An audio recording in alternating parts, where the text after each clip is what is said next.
What's up, Jets fans? Welcome to the latest edition of Jets Latest, where you get the latest on the Jets, Jets. I'm your host, the spitting statistician Dane Martinez, and today we have to talk about the first victory of the season for the green and white as they get a 39-38 victory in Cincinnati against the Bengals. Maybe that'll bring more Jets fans back to the fold, and be patient and listen. If you want to be a Jets fan that is locked in with Jets Latest, don't forget to subscribe to the channel. You could also hit that join button, become a Jets Latest insider, get all sorts of exclusive content and perks as we go through the 2025 season, which may in fact include a couple of wins. What do you know? And I think we have to start with the offense, this much maligned offense that hadn't scored a touchdown in their last two games, and specifically Justin Fields, right? Like, we knew about it all week long. Was Justin Fields going to lose his starting job? Most people believed that the Jets were prepared to move to Tyrod Taylor, but then Taylor had the knee injury and wasn't able to be active on Sunday. Maybe that's the only reason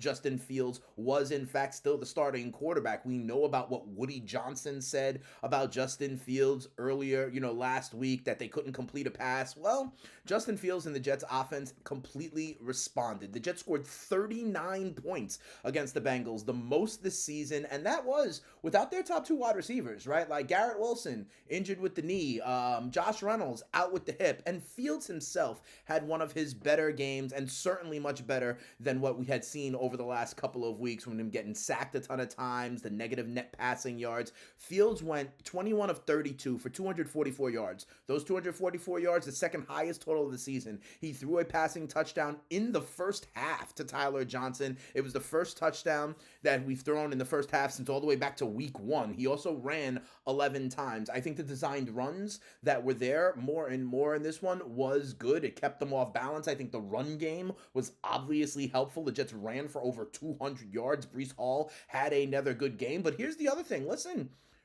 Justin Fields was not sacked in this game at all, coming off, kind of the time to throw and the processing or whatever. They got the ball out quick. They hit running backs out of the backfield. He hit Mason Taylor, even Andrew Beck a couple of times. So maybe they did make an adjustment, and the Jets did not turn the ball over. Obviously, we have been talking about it, right? These kinds of games, as Aaron Glenn says, the idea to not turn it over, the idea to not make horrible negative plays, to be able to stay on schedule. The run game allowed them to stay on schedule. So we shall see. I mean, now they've got a bye, right? And we'll see with the bye upcoming. Will Tanner Engstrand, Aaron Glenn kind of huddle and rally around Justin Fields in terms of scheming it up a little bit differently, trying to find new ways to revamp this offense, to get the ball out a little bit quicker, the screen game, how to use the run game.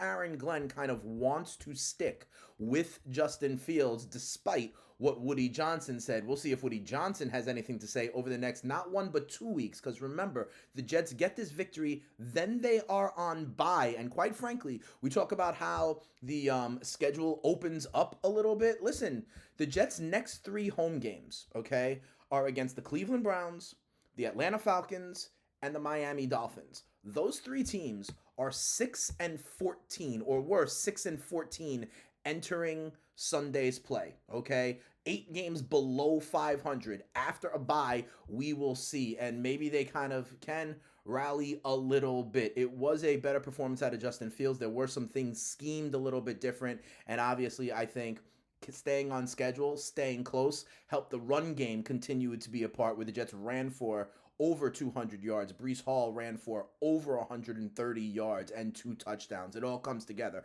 I do want to point something out, though. And listen, Jets got their win. We should all be happy, right? Victory Monday for the first time all season.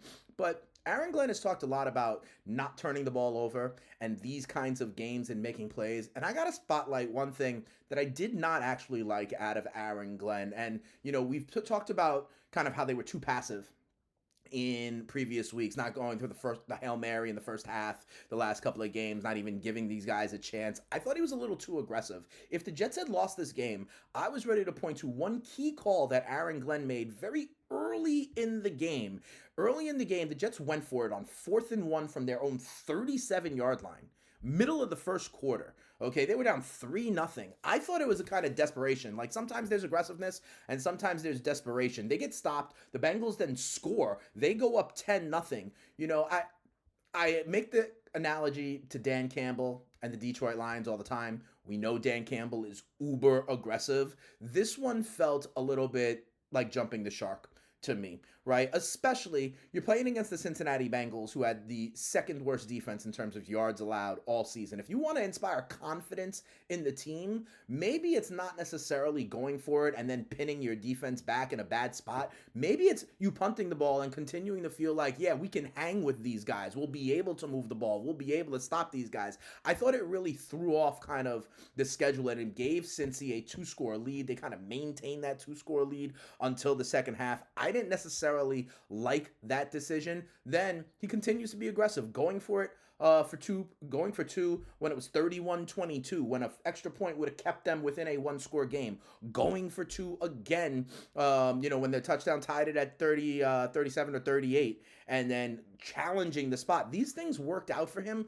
but that first time when he went for it early in the game and got stuffed, I think was really putting the Jets defense in a bad spot and kind of got the game a little bit out of whack. I mean, I think you need to build that kind of swagger, that kind of confidence before you can be as uber aggressive as we see with Dan Campbell and the Detroit Lions, especially because since he allows 394 yards a game, okay, and we were able to move the ball, it almost put the Jets too far off schedule and behind. But hey, it worked out. It did put Justin Fields in obvious passing situations, which has not been good over the last month we have seen. But hey, it worked out with a 39-38 victory. It's interesting, though, we get the victory. And over the last couple of weeks, one of the things I've been talking about here on Jets Latest is, wow, the defense has been performing a lot better. Well, not on Sunday, okay? The offense looked better with 500 yards of total offense, season high in points.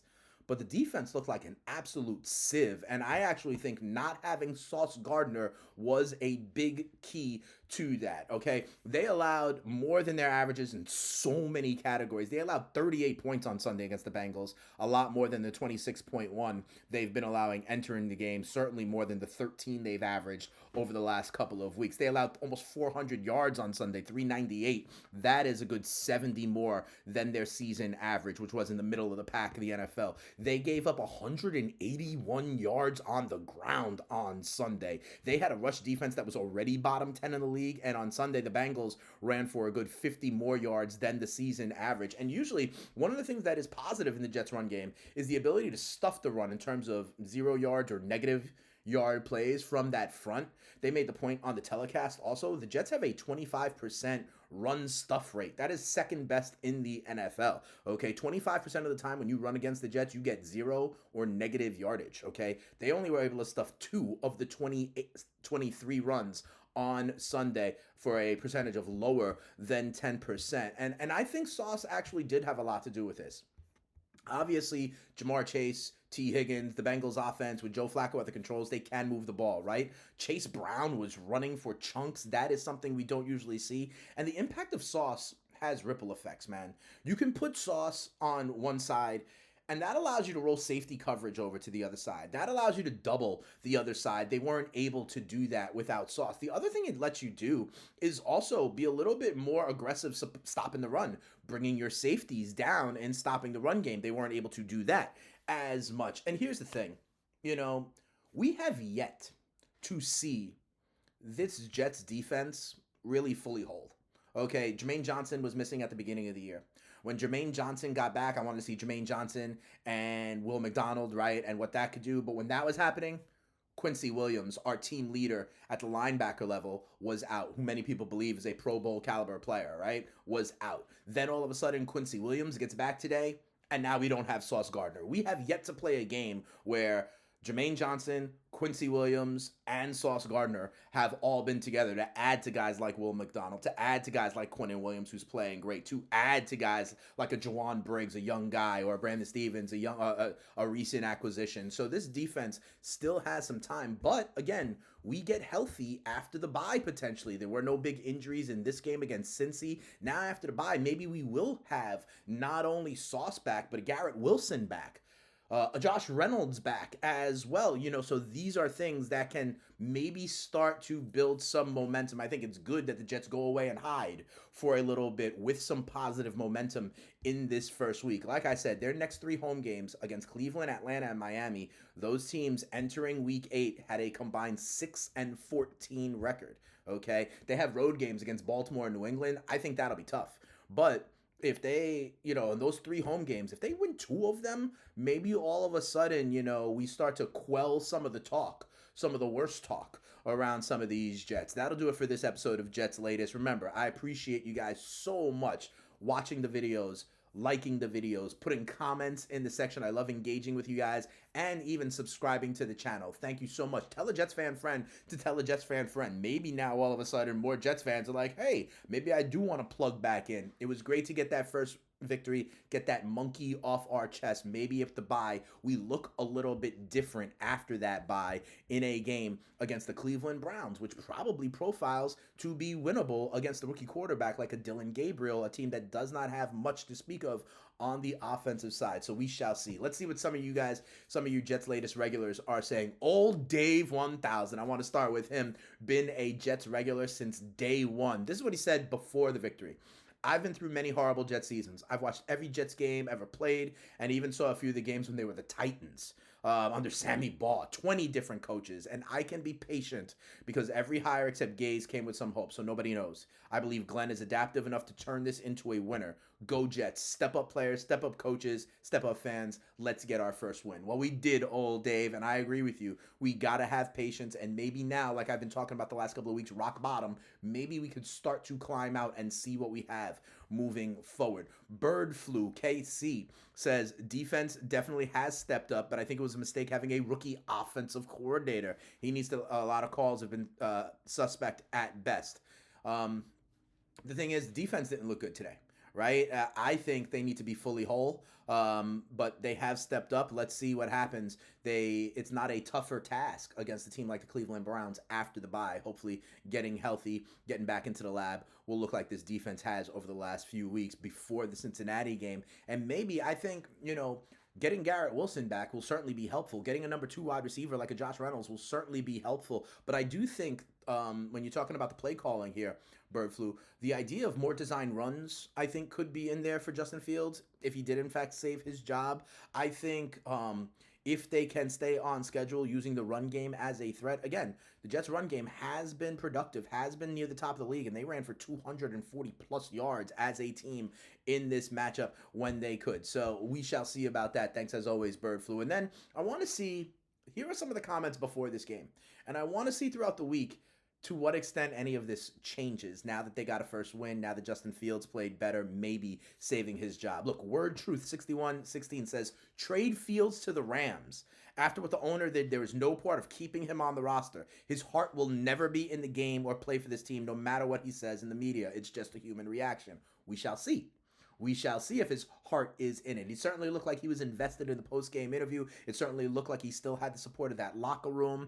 Aaron Glenn never came out and said these things that we were all assuming. We stepped up to the precipice, but didn't. So let's see if it comes on back. Smosh Grunt says, Brady Cook has to be in consideration to play. He was elevated off the practice squad to be QB2 because Tyrod couldn't go, right? People were ready to go to Brady Cook. Now that Fields has a victory, I wonder how much longer the leash is. One thing I know, we will have a lot to talk about all week as the Jets get their first victory and they have an upcoming bye. A lot of things to consider about what will change, what might look different before the next time the Jets play a game. The trade deadline will happen. We'll talk about that as well. And then, of course, sad news for any Jets fan, including myself, when we heard on Sunday about the passing of Nick Mangold, all-pro center, one of the cornerstones of this organization. He's survived by his wife, Jennifer. He has 4 children.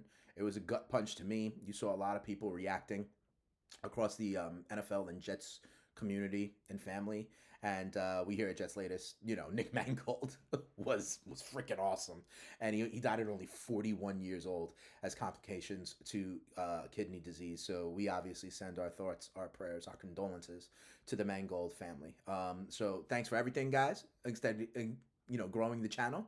And hopefully more and more people will want to hear more about the Jets because we got our first victory of the season against the Bengals. Remember, I'm also the host of the FTN Fantasy Show. You can catch me over there. You can catch me on social media at Spittin' Speeds. But for now, this is finally the first Happy Monday, Victory Monday for the 2025 season for the Jets, Jets. We'll be talking about it all week. But for this episode, we're out of here.